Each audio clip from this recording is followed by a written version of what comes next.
diri kepada Allah, ya, sebagaimana kita tidak boleh mencipta solat yang tertentu, ya, solat yang tertentu yang tidak pernah Nabi ciptakan, yang tak pernah Nabi ajarkan, yang tak pernah disebutkan mana-mana, tapi kita cipta. Jadi ini kononnya kita akan lebih boleh hampir kepada Allah dengan sekali itu. Maka itu tidak menjadi kebenaran dalam Islam. Sebagaimana dalam kaedahnya al-aslu fil ibadah at-tawaqquf, iaitulah hukum asal di dalam bab ibadah adalah tawakuf. Tawakuf maksudnya kita kena henti pada apa yang Nabi tinggalkan. Walau bagaimanapun ada khilaf di situ, sama ada kita boleh cipta beberapa jenis ibadah yang nampak macam baru tapi tak lari daripada prinsip asal. Itu ada sebahagian ulama mengatakan ia bid'ah, ada sebahagian ulama mengatakan ia tidak bid'ah ataupun ia bid'ah tapi hasanah. Itu kita tak masuklah, itu nanti kita masuk besok, ya, iaitulah bab ibadah. Nanti pembentang bab ibadah akan cerita, ya. Tapi kita hari ini kita nak beritahu bahawa bab ibadah begitu sifatnya. Walau bagaimanapun di dalam bab muamalat disebutkan dalam kaedahnya, disebutkan oleh berbagai imam, antara Imam Asy-Syatibi dan seumpamanya, al-aslu fil muamalat wal adat wal iltifat ila al-ma'ani, iaitulah hukum asal ataupun hukum yang general, prinsipal di dalam apa sahaja penentuan hukum di dalam bab muamalah dan ekonomi adalah merujuk kepada ma'ani, dia punya objektif, dia punya illah, dan dia punya benefits dan harms yang dia boleh bawa kepada manusia ramai. Justru dalam bab ini kita kena tengok apa saja instrumen yang baru, nak tengok dia boleh bawa kebaikan lebih ke, dia boleh bawa kemudaratan yang lebih. Sebagaimana ya Allah pernah nyatakan kaedah ini apabila Allah menceritakan persoalan pengharaman arak. Yas'alunaka 'anil khamri wal maisir qul fihima ithmun kabir wa manafi'u lin-nas wa ithmuhuma akbaru min naf'ihima. Mereka bertanya tentang arak dan judi, maka katakan pada mereka, wahai Muhammad, kepada umat kamu, bahawa padanya dosa dan padanya manfaat, tetapi dosanya lebih besar daripada manfaatnya. Benar, kalau industri perjudian boleh banyak tarik pelancong, boleh banyak membawa teks kepada government, dengan banyak teks boleh buatlah jalan-jalan tanpa tol, okey? Jadi tetapi ada juga yang banyak tol juga walaupun ada banyak teks. Jadi kita nak sebutkan itu adalah manfaat, tetapi manfaat itu apabila di-comparekan dengan mudarat, maka mudaratnya lagi besar. Maka Allah SWT mengajar kita bila mana kamu meletakkan mudarat dengan manfaat sebelah menyebelah dan kelihatan mudarat lagi besar, maka pada ketika itu perlulah diharamkan. Maka ia jadilah satu kaedah. Dan perlu kita faham bahawa bila mana kita letakkan sebagai comparison, sebelah kanan mudarat, sebelah kiri manfaat, kita kena tengok bukan hanya dari sudut duniawi, dari sudut kira-kira dunia. Maknanya kita kena lihat, maknanya manfaat spiritual adalah yang paling tinggi. Manfaat spiritual itulah yang disebutkan oleh para ulama maqasidus syariah. Maqasidus syariah itu yang paling atas sekali disepakatilah kira-kiranya oleh para ulama, yang disebutkan oleh Izzuddin Abdul Salam dalam Qawaidul Ahkam fi Masalihil Anam, dan disebutkan oleh Imam Al-Ghazali, dan disebutkan oleh Imam Syatibi, yang mana yang pertama sekali ad-din, iaitulah menjaga spiritual, menjaga agama, menjaga our beliefs, menjaga kita punya keyakinan, faith. Jadi apa sahaja yang membawa kepada dosa dan boleh menjauhkan manusia daripada Allah, walaupun untung, maka ia adalah mudarat yang besar. Mudarat yang besar. Macam juga judi lah, boleh membawa untung yang besar. Ya, mana-mana syarikat hari ini suka mereka nak buat pertandingan, kan? Nak buat pertandingan, siapa nak masuk hantar SMS. SMS adalah merupakan satu income kepada syarikat, sebab yang menang hanya seorang, yang kalah adalah beratus ribu orang. Lalu dengan itu syarikat dapat untung yang besar melalui pertandingan, dan orang ramai pun tak terasa mereka kehilangan duit, sebab setiap orang bayar RM5 sekali masuk, kan? Orang tak terasa duit mereka disedut oleh syarikat, dan syarikat akan memberikan kemenangan pada satu orang, dan syarikat akan memanfaatkan semua duit yang terkumpul daripada yuran peserta. Bukankah itu menarik kepada semua syarikat? Tetapi walaupun menarik, walaupun membawa keuntungan, tetapi ia judi.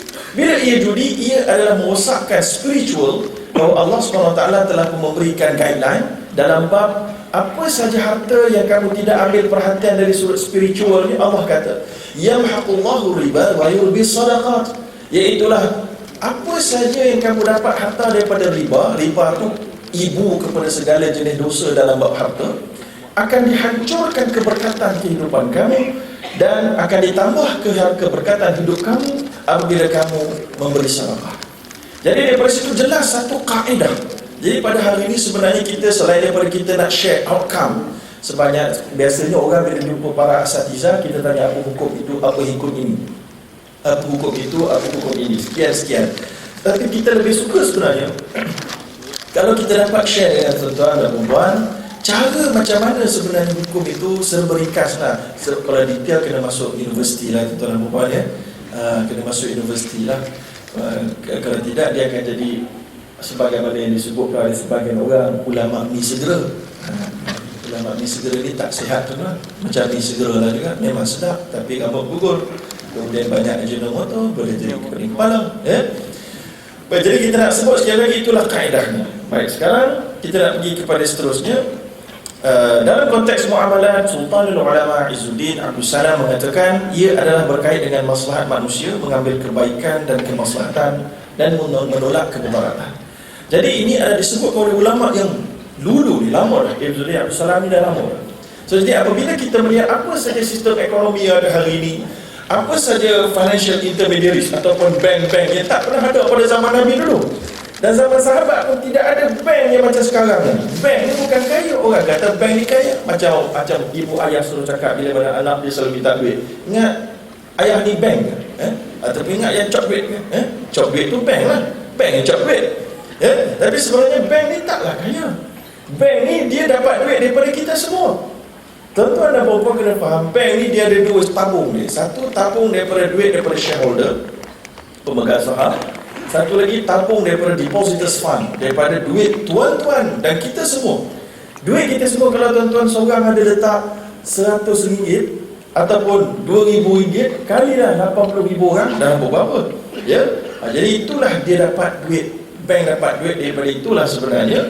Dan kemudian mereka pun cari siapa-siapa yang perlukan duit untuk besarkan syarikat, untuk buat beli barang dan sebagainya. Mereka pun buatlah pembiayaan. Itulah namanya financial intermediaries, orang tengah yang mengendalikan kumpulan yang ada duit lebih dan kumpulan yang ada keperluan. Surplus unit dengan defisit unit. Surplus orang yang ada duit lebih, defisit orang yang ada keperluan. Dalam keadaan duit cash dia mungkin tidak mencukupi ya. Baik, jadi apabila nak tahu apa hukum financial intermediaries, apa hukum bank, apa hukum itu, apa hukum ini dalam muamalah, dalam ekonomi, maka para ulama perlulah memahami dulu bagaimanakah fungsi dia. Sebagaimana dalam kaedah menyatakan al-hukmu ala syai'in far'un an tasawwuri. Sebelum mampu seseorang ilmuwan Islam itu memberikan hukum dalam apa perkara baru, dia perlu tahu gambaran jelas bagaimana ia berfungsi. Bagaimana bukan saja ia berfungsi dan beroperasi, dia perlu juga tahu apakah di halangan-halangan yang wujud. Kerana itu juga akan mengubah hukum ada kalanya. Halangan-halangan yang wujud akan menyebabkan hukum berbeza dan tindakan dan fatwa berbeza. Sebagaimana Nabi SAW ingin memecahkan pintu Kaabah daripada satu, Nabi ingin buat dua, satu pintu masuk, satu pintu keluar. Tetapi Nabi SAW berkata kepada Aisyah, kalaulah bukan kerana kaum kita ni orang Islam pada masa itu baru-baru masuk Islam, maka sudah tentu aku akan pecahkan buat dua pintu ya. Tetapi Nabi tangguh dan sehingga Nabi cancel. Pada zaman Imam Malik cuba untuk berfikir untuk orang pada zaman itu cuba untuk fikir untuk membuat apa yang Nabi hasratkan, tapi dilarang kerana telah banyak kali berlaku perubahan dalam benda itu. Itu mungkin Dr. Abdul Basit ada detailsnya, boleh beli buku beliau, mungkin ada sejarah ya. Jadi secara ringkas saya sebut, Nabi tak melakukan perkara tersebut kerana Nabi melihat kepada belum kesesuaiannya, ada halangan-halangannya. Maka itu penting tuan-tuan ya. Baik, kemudian yang seterusnya al-aslu fil muamalat at-ta'lil wal qiyas, juga disebutkan. Ini semua dalam buku tuan-tuan. Kalau tuan-tuan nak tengok rujukan dia semua dalam buku ni, dalam buku Tentang Kerja. Jadi saya taklah sempat untuk menyebutkan. Iaitulah hukum asal sekali lagi di dalam bab muamalat melihat kepada illah. Ilah tu apa dia tuan-tuan? Ilah tu effective cause, sebab utama yang bila dia ada, hukum ada. Bila dia tak ada hukum. Contoh, dalam pengharaman arak, kerana apa arak itu diharamkan? Maka para ulama bincang, apa sebab arak diharamkan? Sebab dia benda-benda yang melibatkan bukan ibadah mahdah, bukan ibadat yang bersifat khusus, dia melibatkan dengan manusia, maka mesti ada ilah. Maka para ulama melihat ilah sebabnya, maka dia pun menelusuri hadis-hadis Nabi. Maka jumpalah hadis Nabi, antaranya kullu muskirin khamrin wa kullu khamrin haram. Setiap yang memabukkan itu adalah arak, dan setiap arak adalah haram. Maka para ulama bersepakat mengatakan arak diharamkan kerana ilah mabuk. Maka apa saja makanan, apa saja minuman yang memabukkan, maka adalah haram. Walaupun nama dia adalah tapai ke, nasi kerabu ke, nasi dagang ke, tapi kalau makan tu boleh mabuk, maka hukum dia jadi arak, walaupun dia nasi kerabu. Kalau tuan-tuan beli air apa nama tu, root beer yang tidak memabukkan, minum banyak tak mabuk, minum sikit tak mabuk, maka itu bukan arak. Walaupun nama dia root beer, walaupun dia dalam botol yang macam botol arak, itu kaedah dia. Tapi ada orang tanya pula, lawyer buruk. Dia kata, Ustaz, saya naik taksi mabuk, Ustaz. Haram naik taksi tu. Saya naik kapal tu mabuk, mabuk laut. Tak, kita cerita dalam bab benda yang consumption, benda kita minum dan kita makan. Benda yang naik itu bukan mabuk yang menjadi arak. Baik, jadi apabila ada ilah arak, ada je mabuk itu dalam minuman, dalam makanan, dia jadi arak. Ada hukum. Bila mabuk, bila tak ada je kemabukan itu dalam makanan minuman, dia tak jadi haram. Sebab itu maksudnya ilah bila ada dalam satu, dia jadi hukum. Bila tak ada, tak adalah hukum. Okey? Tapi kalau tuan-tuan tanya bagaimana kalau orang itu dia minum banyak bau mabuk, dia minum sikit mabuk tak? Dia minum sikit haram tak? Haram juga. Kerana Nabi dah berikan panduannya, iaitulah ma askara kathiruhu faqaliluhu haram. Apa-apa yang banyaknya kamu boleh jadi mabuk, sikitnya pun mabuk, setitik pun mabuk juga, setitik pun kalau tak mabuk tetap haram juga. Baik. Jadi itu namanya ta'lil. Itu namanya ta'lil, melihat. Jadi apa saja instrumen keuangan, apa saja dalam ekonomi, kita nak lihat apa ada tak ilah riba, ada tak ilah gharar, ada tak ilah rasuah. Kalau ada, maka dijadilah hukum haram. Kalau tak ada, sebab ada keredaan, ada itu, ada ini, ada rukun, ada syarat, maka dia tidaklah jadi riba. Okay? Begitu cara dia. Kemudian alasan ini sudah disebutkan tadi. Dan kalau kita kata, boleh tak kita mengatakan bahawa satu konsep, satu instrumen keuangan itu adalah sepatutnya halal kerana maslahah. Apa itu maslahah? Oh, ini panjang ceritanya tuan-tuan. Maslahah itu adalah public necessity dalam bahasa orang putih. Maka dalam bahasa kita nak sebut kemaslahatan awam. Kemaslahatan awam ada kalanya boleh menjadikan sesuatu perkara yang diharamkan ataupun ditegah menjadi harus pada temporary, momentarily, ataupun sementara waktu. Tapi dia mesti dikadarkan dengan kadarnya, dan dia mesti tidak bercanggah dengan dalil yang qat'i dan seumpamanya. Jadi oleh kerana itu, kalau kita nak kata maslahah, kita kena tahu sampai mana limitasinya. Baik, kemudian dalam fiqh muamalat Islam, yang paling penting adalah keredaan kedua-dua belah pihak. Dalam bab jual beli, wa ahallallahu al-bai'a wa harrama riba. Allah menghalalkan jual beli dan mengharamkan riba. Maka jual beli itu adalah syarat, antara syarat utama dia mesti ada keredaan. Illa an takuna tijaratan antara minkum. Kecuali iaitu jangan kamu makan harta saham kamu dengan batil kecuali apabila ada keredaan kedua-dua pihak. Maka keredaan kedua-dua pihak penjual dan pembeli adalah vital, penting di dalam muamalat Islam. Tetapi tidak semua keredaan boleh menjadikan sesuatu hubungan ataupun sesuatu transaksi itu halal. Contoh, ada orang A, dia berjudi dekat Genting contohnya, maka dia kata saya redha walaupun saya kalah, saya redha, maka dia tetap jadi haram. Keredaan itu tidak terpakai dalam keadaan itu. Sama lah macam saya selalu sebut di tempat ceramah, ada pemuda yang menghantar email tanya, ya, saya ada seorang girlfriend dan saya sangat cinta kepada dia. dan kami tak sangka kami telah terlanjur, tapi saya ikhlas dan dia pun redha, so halal. Maka tidaklah halal. Zina tidak ada keredaan boleh dipakai, judi tidak ada keredaan boleh dipakai, riba tak ada keredaan boleh dipakai.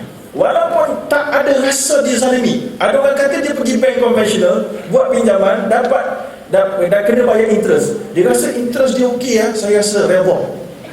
Tetap haram juga. Sebab bila mana ada illah, maka riba itu tidaklah tertakluk kepada zalim. Zalim itu tak sesuai jadi illah. Tuan-tuan faham insya-Allah. Saya cuba mudahkan tuan-tuan untuk commoners ni. Kalau tak faham juga memang tak apalah, saya muhasabah diri saya. Ya. Baik, jadi tuan-tuan, illah kat mana? Tuan-tuan gelap buku saya. Gelap lupa sebut. Baik, jadi kita nak sebutkan macam okey, illah zalim itu bukan illah zalim. Sebab zalim itu bukan wasfun mundhabit, dia tak standard pada semua orang. Ya. Maka tadi ada satu akhbar telefon saya, dia kata perbankan Islam ini azal zalim kerana harganya terlampau mahal. Ini akan Ustaz Ramadan akan ulas, tapi saya ulas sikit saja. Zalim itu berbeza ikut seorang dengan seorang yang lain, betul tak?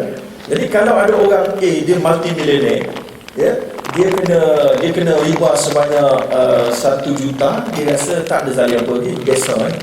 Tapi kalau orang tu orang biasa awam yang gaji pun 2-3 ribu sebulan, maka ketika itu dia akan rasa sangat besar. So sebab tu zalim tak sesuai jadi illah. So sesuai jadi illah riba apa dia? Itu tak sempat kita nak mulai dalam majlis ni. Tapi tuan-tuan kena faham, kita para ulama bukan kita, para ulama melihat illah itu pada sifat yang tetap, standard pada semua orang. Macamlah musafir. Sebab apa tuan-tuan boleh boleh jamak dan qasar solat semasa musafir? Sebab apa? Sebab apa musafir itu membolehkan? Sebab musafir ni penat. Sebab tu kita boleh jamak dan qasar. Kalau gitu saya nak pergi kedai kat depan, saya orang tua-tua sikit, 2 kilometer dah penat dah, boleh jamak qasar. Nak pergi kedai kat depan tu penat dah, maka boleh jamak qasar. Maka penat tak sesuai jadi illah kerana terlampau berbeza ikut satu orang dengan orang yang lain. Maka kan itu dia tak sesuai menjadi illah. Maka inilah yang para ulama akan cari, itu namanya ta'lil. Dia akan tengok, menelusuri apa yang sesuai. Yang ini bukan proses para ulama menjadi Tuhan. Oh bukan. Ada orang kata ulama ni jadi Tuhan, pandai-pandai cakap halal haram. No, mereka menggunakan kaedah-kaedah ini dibelajari daripada Nabi sallallahu alaihi wasallam dan juga para sahabat. Mereka lah yang mengajar cara-cara ini, dan ini adalah termasuk dalam pengajian usul fiqhi. Sebab itulah saya sangat menggalakkan tuan-tuan untuk mempelajari ilmu usul fiqh. Tapi ilmu usul fiqh ni memerlukan bahasa Arab yang kuat, ya. Dan bahasa Arab memang ramai orang minat, tetapi dia minat sekejap je, lepas tu tak minat. Sebab nak ngapal wazan pun dah malas. Baik, itu kita harapkan itulah dia. Baik, kemudian yang seterusnya, okey, itu dia. Para mujtahidin merujuk kepada pakar-pakar pengeluar hukum Islam yang pakar dan begitu spesialis dalam hadis dan juga ayat-ayat Quran. Mereka akan mengambil kira nas-nas yang umum. Mereka akan lihat prinsip-prinsip yang Allah dan Rasulnya letak, supaya mereka boleh bawa dalam apa saja perkara moden yang ada hari ini. Kemudian apa antara prinsip yang dibawa daripada zaman baginda Nabi sampailah ke hari kiamat, mesti pastikan tak ada riba. Macam mana nak kenal pasti riba? Cari illah dia. Para ulama dah terangkan illahnya apa benda, ya. Yang kedua, jual beli halal, tetapi mestilah menjaga keadilan. Nah, macam mana keadilan tu nak jaga? Mesti ada keredaan kedua-dua belah pihak, ya, dalam jual beli. Dan kena ada ketelusan, kalau ada aib mesti beritahu, mesti ada taradhi. Ini semua ya, kita tak sebut semua. Ini adalah contoh-contoh prinsip yang dibawa sejak zaman Nabi sampailah ke hari kiamat, yang akan sentiasa dilihat oleh para ulama ketika mana mereka ingin mengeluarkan hukum terhadap apa saja perkara ekonomi dan keuangan yang moden. Ini perbezaan ibadat dan amalan. Kita cukup sekadar tu. Sekarang sistem keuangan barat hari ini ada di kalangan kita yang begitu bersemangat untuk melihat sekelip mata Islam itu sempurna di hadapan mata. Lalu ada sebahagian di antara kita yang merasakan apa saja yang kita buat hari ini memang tak boleh lari daripada haram, kerana kita duduk dalam sistem keuangan barat. Ya, sistem keuangan barat yang mana ianya dibina di atas dasar kapitalis dan juga di atas dasar fractional reserve system. Okey, ini agak teknikal, tapi saya berikan kesimpulan saja dalam pembicaraan sedikit ada dalam kata kerja. Kesimpulan menggunakan fractional reserve system. Apa itu fractional reserve system? Ini dia. Fractional reserve system merujuk kepada satu sistem yang mana bank dibenarkan untuk mencipta duit. Ya, mencipta duit. Yang mana bank akan dapat duit daripada depositors. Depositors tu kita sebut, contoh kita simpan dekat bank 1,000, bank boleh memberikan pinjaman RM900. RM100 dia tak boleh beri pinjam, dia kena simpan sebagai reserve. 900 dia boleh bagi pinjam. 900 tu pula orang yang pinjam tu dia boleh simpan dekat bank B. Bank B dia boleh bagi pinjam 810. 90 tak boleh bagi pinjam. Jadi itulah di sistem fractionalism. Padahal duit yang sebenar ada hanya 1,000. Tapi oleh kerana sistem ini membenarkan satu bank dipegang 1,000, duit sebenar ada 1,000, tapi boleh sampai dalam ekonomi negara tersebut sampai beberapa ratus ribu. Padahal itu semuanya tidak wujud kecuali di atas kalkulator dan sistem sahaja. Itulah fractional reserve system. Okay? Bagus ke tak bagus sistem ni? Tak berapa bagus.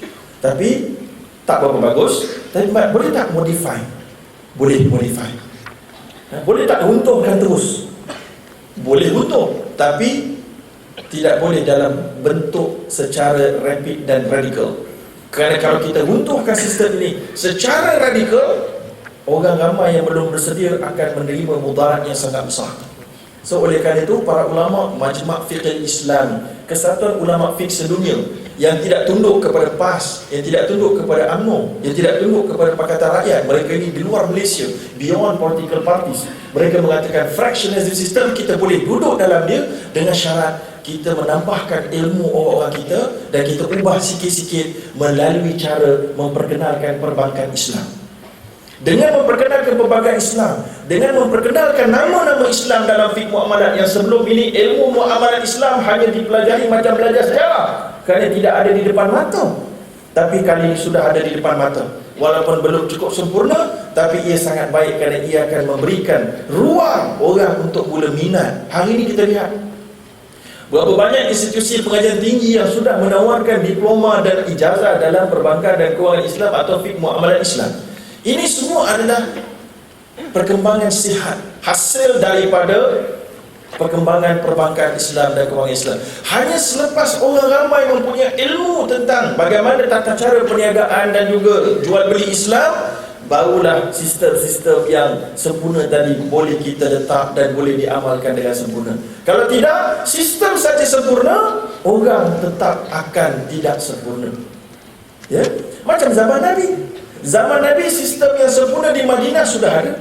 Tetapi bila mana ada di kalangan sahabat dan ada di kalangan orang pada zaman Nabi masih belum cukup ilmu, maka mereka masih lagi jatuh dalam riba. Dalam hadis sahih Abu Daud, bagaimana seorang sahabat yang mana dia pergi ke pasar, dia buat satu transaksi, dia balik jumpa Nabi, tanya, Nabi kata, la tafal, jangan buat. Kau pergi balik ke pasar tu, pergi buat, rectify balik, pergi ulang balik, pergi betulkan transaksi kamu.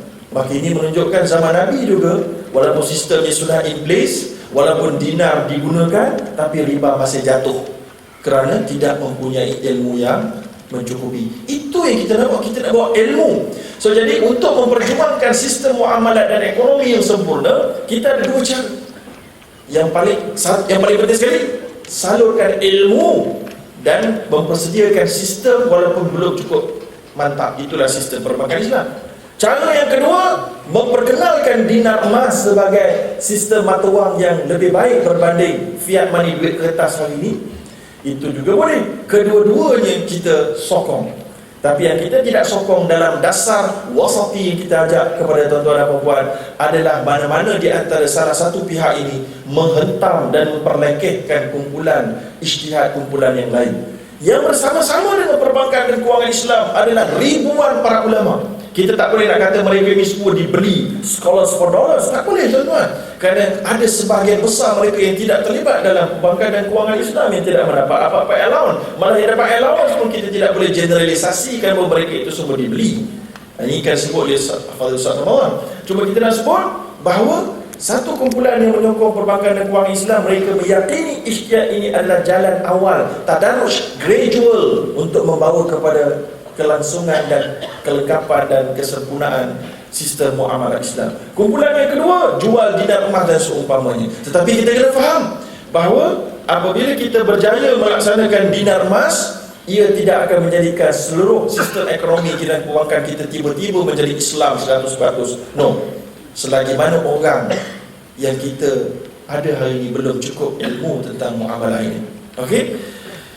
Dan kemudian, sebab itu kita ajak pada tuan-tuan bahawa mata wang kertas, sistem fractional reserve system, memang kedua-duanya tak berapa bagus. Banyak cacat celah. Tapi kita kata para ulama telah membuat konklusi harus untuk gunakannya dengan syarat-syarat meminimalkan mudarat daripadanya. Meminimalkan. So macam mana mudarat, macam mana nak meminimalkan mudarat itu telah dibincang dan tidaklah sempat untuk kita bincangkan dalam Dewan yang mulia ini. Cuma kita nak sebut ada telah diletakkan syarat-syarat dia yang memerlukan kepada kita semua untuk mengaji. Kemudian wang kertas pun sama juga. Wang kertas dicipta bukan daripada precious metal, bukan daripada emas dan perak. Dia tidak ada nilai yang tersendiri. Kalau dicampakkan duit kertas kita ke Zimbabwe, yang akan datang muftinya malam ini insya-Allah, atau kita akan letakkan di Papua New Guinea, kita letakkan di Trinidad, orang di sana tidak akan inginkan duit kertas ringgit Malaysia kita. Itu menunjukkan dia tidak ada nilai tersendiri kecuali nilai yang di-approve oleh government of Malaysia. Okey? Dan beberapa negara yang mengiktirafnya. Maka kalau dinar emas, satu dunia iktiraf, tuan-tuan, itu bagusnya dinar emas. Ya. Tetapi janganlah kerana kita terlampau menyokong dinar emas menjadikan kita terlampau kritikal kepada duit kertas. Sebahagian di antara yang mengajak kepada dinar emas, mereka mengatakan duit kertas adalah haram. Malah mereka mengatakan perbankan Islam adalah haram 3 kali. Ya. Ya. So jadi kalaulah duit kertas itu haram, tuan-tuan, yang pertama, Majlis Fiqh Antarabangsa telah pun meneliti isu ini dengan dakik, dengan dalil, dengan terperinci. Lalu mereka membuat keputusan, duit kertas tidak boleh kita kias, tidak boleh kita analogikan kepada emas dan perak, tapi kita boleh ambil hukum emas dan perak, cara transaksi itu dengan apa yang ada depan mata kita. Sebab duit kertas adalah digunakan seolah-olah emas dengan perak pada zaman Nabi. Maka kita tak ada duit emas, maka kita pakai duit kertas. So bila pakai duit kertas, ada tak dia ciri-ciri yang menjadikan dia mata wang pada pandangan Islam? Ada. Antaranya, kalau tuan-tuan hari ini saya katalah jual handphone, saya beli tuan-tuan punya handphone, saya bayar pakai duit kertas, tuan-tuan terima tak? Kalau tuan-tuan terima, maka itu maknanya dia telah pun diakui mempunyai nilai dan tuan-tuan merasa happy dengan mempunyainya, maka dia telah pun dianggap adanya ciri utama untuk dijadikan sebagai mata wang, iaitulah mutlaq uthamani, ataupun mempunyai sifat value yang diiktiraf, nilai yang diiktiraf oleh orang setempat. Ya. Baik, sebab itulah Majlis Fiqh Antarabangsa mengharuskannya. Sebab itu jangan kita dengan mudah mengatakan duit kertas sebagai haram. Saya yakin tuan-tuan mungkin pernah mendengar teguran-teguran ini, dakwaan-dakwaan ini, tetapi ini tidak wasati. Kenapa? Kalau tuan-tuan kata duit kertas haram, maka yang pertama kita telah mengharamkan semua dalam poket kita. Yang kedua, macam mana nak lari daripada haram? Dia pun kata kita kena beli dinar emas. Kita kata saya nak beli, berapa satu dinar? Satu dinar RM800. Macam mana nak bayar? Bayar pakai duit kertas. Tak adil lah tuan-tuan. Sebab bila kita kata haram, bila kita kata duit kertas itu haram, maka benda haram dalam Islam, fiqh Islam, tak sah milik. Kita kena faham kan? Tak sah milik. Sebab itulah tidak ada zakat diwajibkan ke atas wang haram. Kerana zakat hanya mesti dikeluarkan ke atas harta yang kita mempunyai syarat milkut tam, iaitulah milik sempurna kita. maka harta haram bukan milik kita, maka tak wajib zakat. Habis boleh simpan ke ustaz? Tak boleh, kena bagi orang fakir miskin dan juga pada charity. Seluruhnya. Jadi itu masalah pertama. Kalau kita terlampau tidak wasati, kita kata duit dinar emas je betul, duit kertas haram, tapi macam mana nak keluarkan manusia daripada duit kertas? Kamu beli emas kami, macam mana nak beli pakai duit kertas? Tak boleh. Patutnya nak beli pakai apa? Kambing ke, bawa beras 2 kilo, baru fatwa itu betul. Yang kedua, fatwa ini juga sangat bermasalah dan tidak wasati, kerana bila mana dia kata duit kertas semua haram, maka tak payah keluar zakat. Maknanya maka semua kita tak payah keluar zakat. Syarikat tak payah keluar zakat, individu tak keluar zakat, semua yang ada duit kertas dalam bank tak payah keluar zakat. Maka itu akan bercanggah dengan maqasid syariah untuk membantu pusat zakat. Macam ustaz kita tengah jalan ni, pusat zakat, nak bayar zakat boleh kan dia lagi,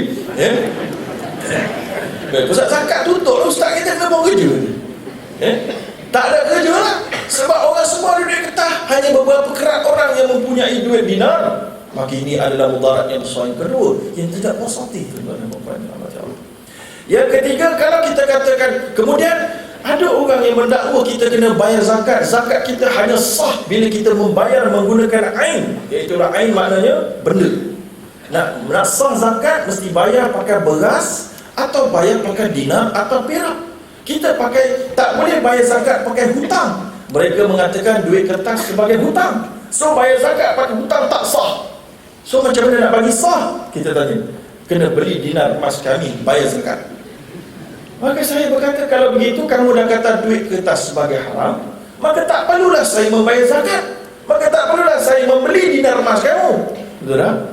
So, jadi inilah masalah dia tuan-tuan. Ini yang Nabi sebut, la yushada hadha dina ahlun illa ghalaba. Tidak ada sesiapa pun yang terlampau berkeras, kecuali dia akan sendiri tenggelam dalam fatwanya yang keras. Okey? Maka ini yang kita sebutkan, Allah telah berfirman, la yukallifu Allahu nafsan illa wus'aha. Allah tidak akan memberati kecuali apa yang kamu terdaya lakukan. Ya. Baik, jadi perlu kita faham juga itu ada sedikit tentang dinar emas. Kita sokong dinar emas, tapi kita tak mau mengambil pendekatan yang tidak wasati, kerana ia akan hanya memberati manusia dan melarikan manusia daripada Islam yang dianggap selepas ini tidak meraihkan situasi semasa. Jadi saya rasa sekali itu saja pembentangan saya. InsyaAllah kita akan menyambung pembentangan ini melalui Fadhil Ustaz Ramadan Fitri yang akan masuk dalam bab perbankan Islam sebagai alternatif yang practical, reliable buat masa ini, untuk kita sama-sama fahami ilmu muamalah Islam. Wallahu a'lam. Aqulu qawli hadza wa astaghfirullah. Assalamualaikum warahmatullahi wabarakatuh. Jazakallah khairul jazak Al-Fadhil Dr. Zaharuddin. Sekarang kita persilakan